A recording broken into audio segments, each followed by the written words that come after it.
আসসালামু আলাইকুম।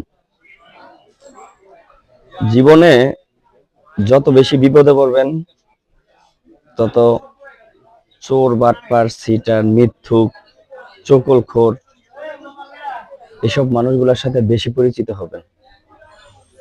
কারণ আপনার জীবনে জড়িয়ে আছে মিথ্যুক, চকলখোর, চোর, বাটপার। আমি নিজেরে সাধু বলি না, তারপরও আমার চাইতেও বেশি চকলখোর, চোর, বাটপার আমার জীবনে জড়ে আছে। এরকম অনেক মানুষ, আমি ঘৃণা করি তাদেরকে। আসসালামু আলাইকুম। জীবনে যত বেশি বিপদে পড়বেন তত চোর, বাটপার, সিটার, মিথ্যুক, চকলখোর এসব মানুষগুলোর সাথে বেশি পরিচিত হবেন।